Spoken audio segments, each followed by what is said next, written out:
अस्सलाम वालेकुम, सितारों के सफ़र पर खुश आमदीद। आज की वीडियो में हम जानेंगे कि दिसंबर 2025 यानी साल का आखिरी महीना आपके लिए कैसा रहेगा। हम इसमें बात करेंगे कि करियर और फाइनेंस के हवाले से आपका महीना कैसा रहेगा, स्टॉक क्रिप्टो के हवाले से भी थोड़ा देखेंगे, लव और रिलेशनशिप्स को भी जानेंगे, हेल्थ के बारे में भी जानेंगे कि चैलेंजेस क्या हैं और आपको अपॉर्चुनिटीज़ इस महीने कहाँ मिलेंगी, रेमेडीज़ को भी डिस्कस करेंगे। तो वीडियो शुरू करने से पहले सिर्फ इतना सा कहूँगा कि जिन लोगों को अपना मून साइन नहीं पता वो कमेंट सेक्शन में अपनी ओरिजिनल डेट ऑफ बर्थ लिखें। आपको हम आपका ओरिजिनल मून साइन बताएंगे जिससे आपको वीडियोस देखने में आसानी होगी। आइए वीडियो को शुरू करते हैं। अब बात करते हैं विर्गो मून साइन वालों की, यानी कि कन्या राशि, यानी कि बुर्ज सुमला वालों की। करियर और फाइनेंस के हवाले से बात करते हैं तो 10th हाउस जेमिनी है। जेमिनी में जुपिटर रेट्रोग्रेड है, ज़्यादातर यहीं रहेगा। तो करियर का जो लॉन्ग टर्म ग्रोथ है वो आपको यहाँ पे देखने को मिलेगी। कम्युनिकेशन स्किल से प्रमोशन या न्यू प्रोजेक्ट्स आप लोगों को मिल सकते हैं, लेकिन उनकी स्पीड थोड़ी सी स्लो होगी। ऐसा लगेगा कि काम बनते बनते बिगड़ रहा है, लेकिन वो बनना शुरू हो जाएगा। जुपिटर की 7वीं नज़र आपके 4th हाउस पर पड़ रही है वहाँ, और 4th हाउस में आपके सारे प्लैनेट्स मिड मंथ में आ जाएंगे। घर से रिलेटेड काम या मदर के थ्रू ज़्यादा फ़ायदे आपको मिलना शुरू होंगे। इसके अलावा मार्स 3rd हाउस से 4th हाउस में जाएगा, तो पहले बहादुरी और बोल्ड स्टेप्स अच्छे रिजल्ट्स देंगे आप लोगों को, क्योंकि मार्स की जो प्लेसमेंट होती है 3rd हाउस में वो बहुत अच्छी होती है। तो आप अपने करियर के हिसाब से अच्छे स्टेप्स लेंगे। इसके अलावा अगर आप लोग अपने स्किल्स पर काम करेंगे तो ये महीना आपको ग्रोथ दिलवा सकता है। फिर जो लोग घर से रिलेटेड काम करते हैं, ज़मीन प्रॉपर्टी से रिलेटेड काम करते हैं, रियल स्टेट में हैं, उनको भी फ़ायदा होगा। जो गाड़ियों से रिलेटेड काम करते हैं उनको भी फ़ायदा होगा। लेकिन अगर आप लोग अपनी प्रॉपर्टी लेना चाह रहे हैं तो वो भी इस टाइम पीरियड में आप लोगों के लिए होगा, चांसेस यहाँ पे क्रिएट हो जाएंगे कि आप लोग ले सकते हैं, और घर से रिलेटेड एक्सपेंसेस भी होंगे आप लोगों के।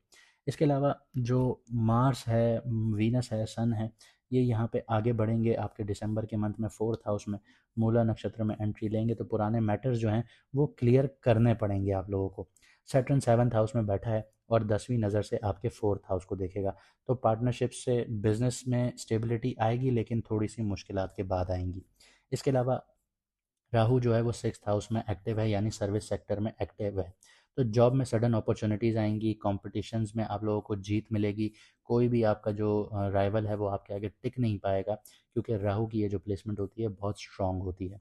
आप अपने कर्जे वगैरह भी उतार सकते हैं, लेकिन इस इल्यूजन में नहीं आइएगा कि आपके पास पैसे आ रहे हैं तो आप अपने कर्जे ना उतारें। अगर आप इस चीज़ में फंस गए तो ये आपको लॉन्ग टर्म में बहुत मुश्किलात देगा।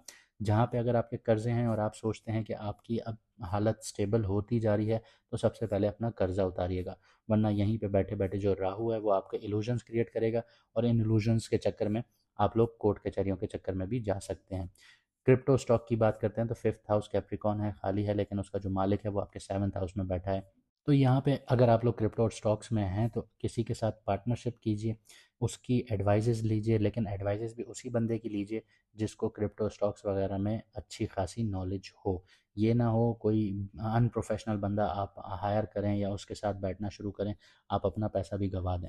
क्योंकि सैटर्न यहाँ पे आपको रिसर्च सिखाएगा कि रिसर्च आती है तो आप यहाँ पे लॉन्ग टर्म अपने फ़ायदे हासिल कर सकते हैं। इसके अलावा मार्स जब आपके 4th हाउस में आएगा तो वो अपनी चौथी नज़र से आपके 7वें घर को देखेगा, 7वीं नज़र से आपके 10th हाउस को देखेगा, और 8वीं नज़र से आपके 11th हाउस को देखेगा।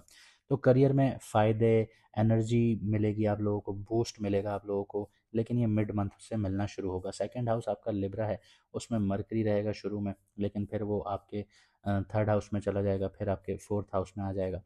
तो ये यहाँ पे आपको शुरू में स्पीच से रिलेटेड इनकम दिलवाएगा, लेकिन कैलकुलेटेड रिस्क ही लीजिएगा। ये ना हो कि आप बिना नापे तोले बोलना शुरू हो जाएं, वहाँ पे आप लोगों को मुश्किल होगी। वैसे भी आप लोग विर्गो हैं, आप लोग ओवर कैलकुलेशंस में चले जाते हैं, ओवर एनालिसिस में चले जाते हैं, तो यहाँ पे आप लोगों की ये कमज़ोरी है, जहाँ पे आप मार भी खाते हैं, जिसकी वजह से आपके जो फैसले हैं वो डिलेज भी हो जाते हैं।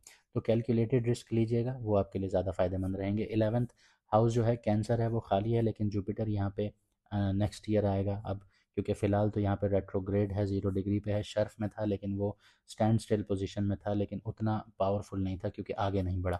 लेकिन यहाँ पे आपको जो फ़ायदे होंगे वो थोड़े स्लो होंगे, लेकिन लेट दिसंबर में, मतलब मिड दिसंबर से ऑनवर्ड्स आपको यहाँ पे फ़ायदे मिलना शुरू हो जाएंगे। लव और रिलेशनशिप्स की बात करते हैं तो सैटर्न आपके 7th हाउस में बैठा है, जो शादी का घर होता है, जो आपकी पार्टनरशिप्स का घर होता है। तो ये आपकी मैरिज को स्ट्रॉन्ग कमिटमेंट देगा या डिले फील करवाएगा आपके लिए। पार्टनर प्रैक्टिकल बनेगा अब आपके लिए। जो पहले आपकी एक लवी डवी वाली सिचुएशंस चल रही थी, वहाँ पे अब प्रैक्टिकलिटी बहुत ज़्यादा मैटर करेगी। शुरू में वीनस मार्स और आपके 3rd हाउस में होंगे तो पैशन, आपकी कम्युनिकेशन, बहुत अच्छी होगी, लेकिन आर्ग्यूमेंट्स भी देखने को मिलेंगे। जब फोर्थ हाउस में आएगा तो इंटीमेसी घर में बढ़ेगी, रोमांस बढ़ेगा। जुपिटर आपके 10th हाउस में बैठा है, 7वीं नज़र से आपके चौथे घर को देख रहा है, यानी घर का माहौल आपका अच्छा रहेगा जुपिटर जब तक यहाँ पे है। इसके अलावा जुपिटर यहाँ पे रेट्रोग्रेड भी है, इस चीज़ को नहीं भूलना चाहिए। तो रेट्रोग्रेड यहाँ पे होने की वजह से जो आपके पास्ट मैटर्स हैं, जो अनरिजॉल्व मैटर्स हैं, वो हील करना शुरू करेंगे। सिंगल्स के लिए 19 से 31 दिसंबर जो है वो फोर्थ हाउस क्राउडेड दिखा रहा है, तो इमोशनल डीप कनेक्शन यहाँ पे आप लोगों को मिलना शुरू होंगे, और घर के थ्रू, माँ के थ्रू ही आपके रिलेशन बनना शुरू हो सकते हैं, या आपको कोई पार्टनर मिल सकता है, यानी आप ये कह लीजिए कि आपकी बात पक्की हो सकती है। मैरिड लोगों के लिए जो 27 से 29 दिसंबर है, वहाँ पे मून जो है वो सैटर्न में होगा, तो यहाँ पे थोड़ा सा डिस्टेंस फील करवा सकता है। बात करके रिजॉल्व कीजिएगा चीज़ों को।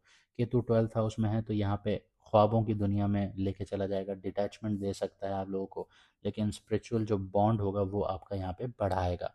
हेल्थ की बात करते हैं, तो हेल्थ की बात करें तो विर्गो वालों के लिए जो स्टमक से रिलेटेड इश्यूज़ हैं, इंटेस्टाइन से रिलेटेड इश्यूज़ हैं, या नर्व से रिलेटेड जो इश्यूज़ हैं, उन पर ध्यान देना होगा। राहु 6th हाउस में सडन इश्यूज़ या ओवरवर्क से इम्यूनिटी को लो करवा देता है। जब सारे प्लैनेट्स आपके फोर्थ हाउस में आएंगे, यानी सन, मार्स, आपका वीनस, मरकरी भी, तो चेस्ट या मदर की हेल्थ पे स्ट्रेस आएगा, तो इस चीज़ को आपने नज़रअंदाज नहीं करना। केतु आपके 12th हाउस में है, तो नींद डिस्टर्ब होगी, या फॉरेन रिलेटेड अगर आप ट्रैवलिंग कर रहे हैं तो तकलीफ़ वहाँ पे आपको देखने को मिल सकती है। थोड़ा सा आप लोग जेट लैग फील कर सकते हैं, या फिर आपको वहाँ पे कुछ थोड़ा सा इशू भी हो सकता है। इसके अलावा 27 से 29 दिसंबर मून सैटर्न के साथ होगा, तो मूड आपका लो रहेगा। हाइड्रेशन और रूटीन आप सब मैनेज करके चलिएगा, वरना मुश्किलात आएंगी। चैलेंजेस और अपॉर्चुनिटीज़ की बात करते हैं। सैटर्न 7th हाउस में है, तो पार्टनरशिप्स में आप लोगों को डिलेज देखने को मिलेंगी, पार्टनरशिप्स टूट भी सकती हैं, तो इस चीज़ को आपने बहुत ध्यान से और आगे बहुत केयरफुली बढ़ना होगा इसके साथ।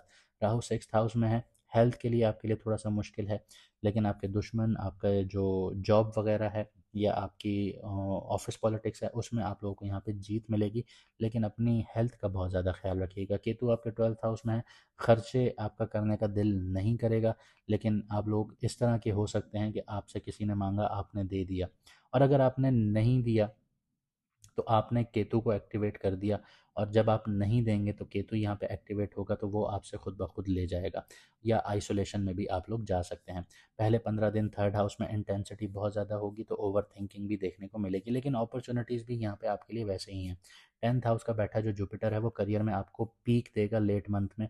आप यहाँ पे अपने करियर में अपलिफ्ट हो सकते हैं, एलिवेट हो सकते हैं, आपको मौके मिलेंगे, आपको प्रमोशंस भी मिल सकती हैं, ये आपको जुपिटर यहाँ देगा। मार्स फोर्थ हाउस से प्रॉपर्टी दिलवा सकता है, प्रॉपर्टी परचेज हो सकती है, प्रॉपर्टी से रिलेटेड खर्चे हो सकते हैं, गाड़ी ले सकते हैं, ये सारी चीज़ें यहाँ पे डेवलप होती हैं। राहु आपके 6th हाउस में बैठा है, तो जॉब में आप हर चीज़ में विन करते हुए नजर आएंगे। रेमेडीज़ की बात करें तो रोज़ाना जर्नलिंग कीजिए, अपने थॉट्स को क्लियर कीजिए, अपने माइंड को डी क्लटर कीजिए, ग्रेटिट्यूड कीजिए, ऊपर वाले ने सब कुछ बनाया है उसका शुक्र अदा कीजिए, उसने जो आपको नेमतें दी, 3 नेमतों का भी आप शुक्र अदा करें तो बहुत बड़ी चीज़ है। जब आप शुक्र अदा करना शुरू करेंगे तो वो आपको और ज़्यादा देगा। इसके अलावा गरीबों को खाना खिलाइए, सदका कीजिए, दान कीजिए, ये सबसे बड़ी रेमेडी है आप लोगों के लिए। पानी का इस्तेमाल ज़्यादा से ज़्यादा कीजिए, और रेस्ट पर ध्यान दीजिए। ये महीना आपको प्रैक्टिकल बनाएगा, जो भी डिले आए उसको एक्सेप्ट कीजिए, एंड में सब बेहतर होता हुआ नज़र आएगा। अपना ख्याल रखिए, मुझे दीजिए इजाज़त, मिलते हैं अगली वीडियो में सितारों के सफ़र पर।